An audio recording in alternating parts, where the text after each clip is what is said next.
Hoje sabemos que a história da capoeira não se restringe apenas ao eixo Rio de Janeiro e Bahia. Diversas são as cidades que possuem vestígios em sua história de intensa atividade de capoeiras no final do século XIX e início do século XX. Novas pesquisas brotam sobre o assunto, e muito ainda há para ser pesquisado e descoberto. E neste vídeo, falaremos sobre a história da capoeira em São Paulo. Então nos ajude! Capricha no like, se inscreva no nosso canal e divulgue os nossos vídeos. Assim, você está contribuindo para que mais e mais pessoas tenham acesso à história da nossa capoeira.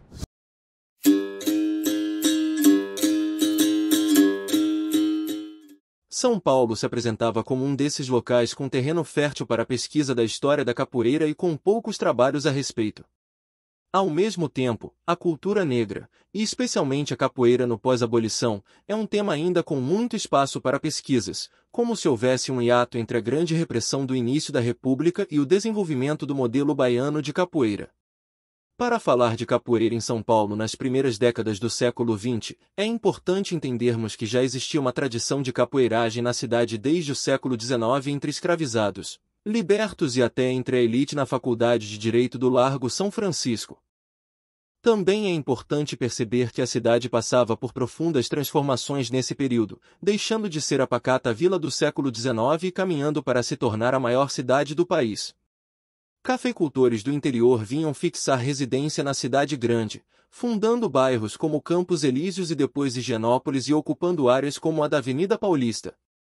Ao mesmo tempo, bairros negros eram formados, dividindo espaços com imigrantes, como a Barra Funda, Bexiga e Liberdade, além de outras comunidades negras mais distantes e pouco conhecidas, como as da Penha de França, Vila Matilde, Vila Madalena e Perdizes. Uma sociedade elitizada, espelhando valores europeus, se estabelecia e desprezava a presença negra, que teimava em brotar nas praças e ruas da cidade.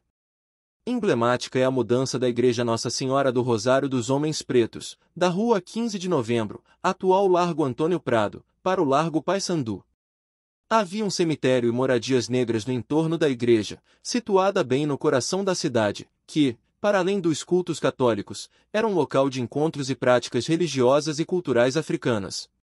Sua mudança de endereço em 1904 fez parte de uma política higienista que visava expulsar a população negra do centro e abrir praças e avenidas para melhorar o fluxo de pessoas e carros e levar o progresso para São Paulo.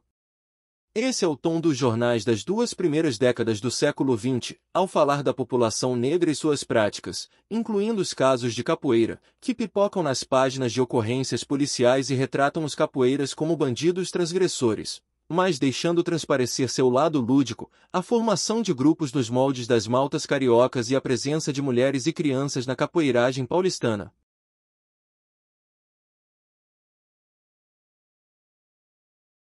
A expressão "ó ferro!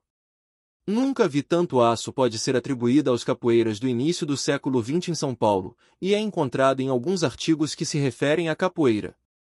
Em 28 de maio de 1900, o jornal Correio Paulistano apresenta em algumas linhas na coluna de vida diária, junto a outras notícias de agressões e roubos, a notícia de que Cândido Elias Gonçalves, que se gaba de ser o melhor capoeira dessa terra, ontem à noite fazia bonito passando rasteiras nos menores que assistiam à retreta no jardim do palácio, gritando: "Ó ferro, nunca vi tanto aço!"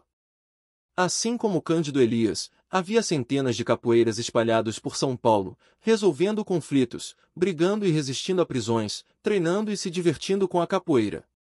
Sim, há muitos relatos da capoeira como brincadeira nos jornais. Porém, como a tônica dos noticiários são crimes ou questões envolvendo a polícia, a violência é uma constante nos relatos de capoeira, porque, muitas vezes, as brincadeiras acabavam em brigas. Na Rua Vergueiro, o preto Alfredo Eugênio, de 22 anos de idade, morador da Alameda Ribeiro da Silva número 57, jogava capoeira ontem às 2 horas da tarde com diversos companheiros. Um destes, exasperado por ter caído a uma rasteira de Alfredo, vibrou-lhe uma navalhada no lado direito do maxilar inferior. O agressor evadiu-se em seguida e a vítima foi medicada na Polícia Central. Correio Paulistano, 2 de julho de 1913.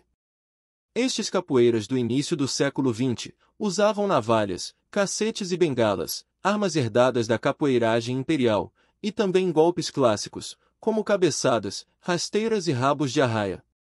Disputavam territórios e espaços na cidade, e resistiam a todo instante ao modelo civilizacional a eles imposto. Em outro vídeo, falaremos mais sobre a formação de grupos destes capoeiras, uma espécie de maltas paulistanas. Como podemos ver, a capoeira surgiu muito além do eixo Bahia, Pernambuco e Rio de Janeiro, com muito ainda a se pesquisar. E o que achou desta história? Comente! Compartilhe! Nos ajude! Se inscreva no nosso canal e seja nosso colaborador nesta jornada.